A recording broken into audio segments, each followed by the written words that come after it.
Good afternoon. Good afternoon. Welcome back to the Quianna Canada show. I'm your host, Quianna Canada. Welcome back.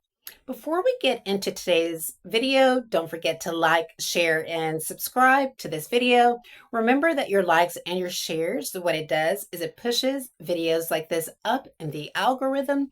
It tells the algorithm that videos like this are important. But we must be reminded that just because videos like this are not pushed up in the algorithm, that does not mean that videos like this are not important. As a preamble, there are two issues that I want to cover. First is an email account that I have. I am currently, again, locked out of an email account, klmjqstm3068 at proton.me. This has been an email account that I have used to primarily communicate with my solicitors, with Queen's University Belfast when I was also locked out of my student account, and communicate with, I think, who else did I communicate with in this email? Northern Ireland Human Rights Commission, and of course, uploading, I guess, the thumbnails to my YouTube account, because the Canva account that I use that's connected to my YouTube account is already full. So I created another Canva account, and now this email I can't access. And so I would urge you to exercise caution when interacting with that email address. If you receive any communications coming from that email account, that know that that's not coming from me. I don't know why. I have been locked out of that account. My solicitors and I, Oracle solicitors, we recently witnessed a tribunal's decision being altered, and that was via email. So we received a decision that was altered via email, and that was inconsistent with the judgment that the judge handed down. And so right after that revelation, that's when I didn't have access to my email account. And so this has been going on for quite some time. We don't need to waste any time explaining why this is and what's happening. You can look throughout the videos on my YouTube account, or probably even through Mimicking McCarthyism, and you'll begin to understand why that is. We are near completion with the Mimicking McCarthyism series. Speaking of, we're going to be uploading 17 on YouTube. So we have 4 more episodes to go. Yay! Near completion. I'm so excited about that. And so not all the series that I'm going to be doing is going to be 21 episodes. This is actually a new process for me, and this is a new creative process for me. What I'm trying to do is really teach myself how to speak for long periods of time. It's something that I haven't really done. When I was in Canada, I was part of a debate society, and then I tried to become part of a debate society at Queen's University Belfast, but I had a powerful authority figure that was stopping me from being able to become part of clubs and societies at Queen's University Belfast. And you can watch Mimicking McCarthyism, that series, to gain a better understanding of why that is.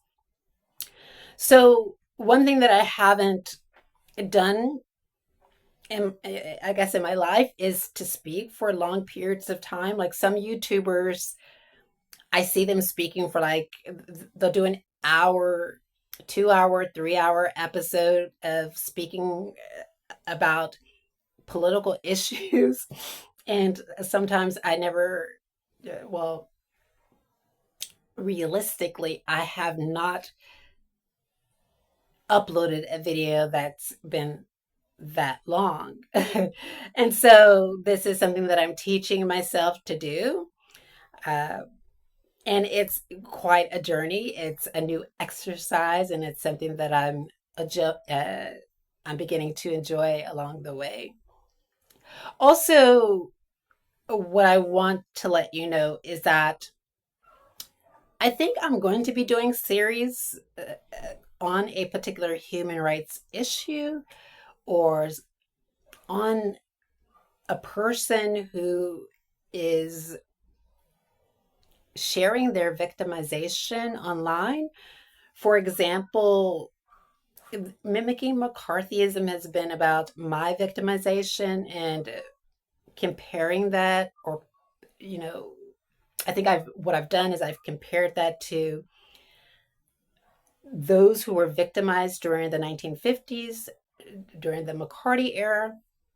But now what I really want to do is search for people who are telling their story, but that their stories are not being pushed up through the media. Because we understand that sometimes some stories are popular than others. It's kind of groupthink or the bandwagon appeal, where if one person is doing it or if one person is supporting a group of people, then everybody's going to support that group of people. For example, if one person crosses the street when there is a red light, then maybe other people are going to start to cross the street, right? And so what I want to do is I want to give voice to those whose stories are being submerged on YouTube or submerged on Facebook or submerged in general on social media. I was going to cover a story about a family, a Black family whose son touched a tree, from my understanding, and then the manager or director of an HOA brought civil litigation against the family for doing so. And there has been this journey with this Black family who seems to be middle class, and, or, they seem to have, you know, seem to be middle class or even higher than that. There's been this journey that they've been on to, I think, clear the son's name and to clear the reputation, or excuse me, restore the reputation of her son. And I just might do one episode on that, about the rights of the child and reputation. And so I think that's what I'll do, is I'll do an episode on the rights of the child and the child's reputation. Because I think that's important. If you remember, if you look at some of the publications that I have uploaded on my Substack and some of the videos that I do upload, a soft spot that I have in my heart is for children, especially when they've been victimized by adults.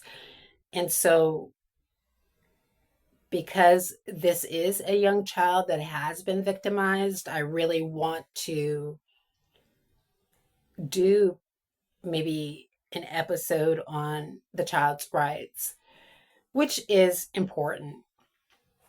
But I haven't seen any stories lately that have jumped out at me. Um, I must admit, I have not been reviewing a lot of these stories lately. I've been trying to take a break from consuming a lot of negative stories, to just take a break from it, because it can be overwhelming. And not only can it be overwhelming, but it just can be like, oh, okay, like, you just need a break to experience and to soak in the glory for some of the good things that are happening as well. But that is not to say that we should ignore the victimization that is happening to Black Americans. And there are so many stories, ladies and gentlemen, that are being circulated that I haven't really seen any advocacy lately. And if you've noticed, ladies and gentlemen, Black Americans have not been on the streets protesting in the United States over Black American issues. Lately, we've been protesting on other issues, and I want to know why that is. I want to know if that's because we're just tired of protesting and not seeing change, or maybe some Black Americans feel that there is change, or perhaps is it because now we feel like it's time to support others? That may be an interesting series to do. Why is Black Americans not out on the streets protesting? But that would be a very difficult series for me to do in my current situation because I'm not in the United States. I'm in Belfast, and I don't have any access to any activists as of this moment that are in the United States. And even if I try to gain access or to communicate with those activists in the United States, uh, I'm dealing with very oppressive authority figures that are preventing me from being able to engage and communicate with other activists. And so I think for the moment, what I'll try and do is focus on stories that are being suppressed in Belfast, and to see if there are any people of color that have had their victimization suppressed. Now, there are, what I have come to understand is that there is a significant portion of the population, especially the immigrant, migrant, refugee, asylum seeker population, that is well supported by Exani, is well supported by um, Amnesty International, United Against Racism, but that doesn't mean that they are supporting all organizations, right? And so, excuse me, that doesn't mean that they're supporting all people. And so I want to try and find stories of people who have been victimized and have had their stories silenced. And that could be difficult to reiterate. That could be difficult because right now I'm currently dealing with a very toxic authority figure who seems to have a weird and disturbing obsession with myself and the content that I upload, which we would all agree that, like, I don't have a lot of social media followers. I mean, I'm barely starting out, less than 60 followers on my account. My videos don't even, like, rarely ever reach 100 views, don't have any comments. We know that half of that is due to throttling and shadow banning, but the other half has to do with repression. And so whether or not I will be able to find these persons who have gone through this journey and have uplifted themselves could be very difficult. And an alternative could be, and what I'm thinking of possibly doing, is doing a law series and following specific legal cases. Now, that may be easier for me to do than finding victims of persecution. So I might do a law series following specific cases, people that perhaps have been accused of crimes and have maintained their innocence. That could be something that's in the works. I still have not figured it out. There has been a lot of stories that are pushing its way up in the mainstream media and is being trickled down to the independent media. And those stories are just really not that interesting to me. anymore. And I guess why I am not interested in these stories is because everybody is talking about them. And so like you'll look at one channel and then you'll see a story, and then that story is being repeated, and then that story is being repeated, and that story is being repeated, and they're all being repeated in the same way. There's no nuance to it, or there's not a different perspective, and there's not an analysis to these stories. And that's what I guess that's what I don't like about the I guess the recycling of news stories from, I guess, top down, from mainstream media to independent media.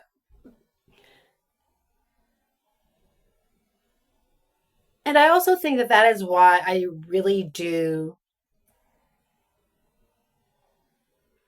lean towards specific journalists, certain journalists that do provide an analysis of topics that would capture my attention.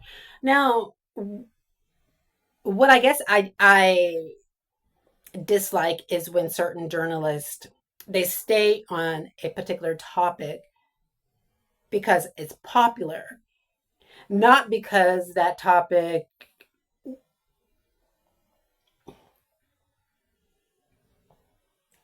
I think specific journalists stay on a specific topic because it is popular and because it's important to them. And that is admirable, right?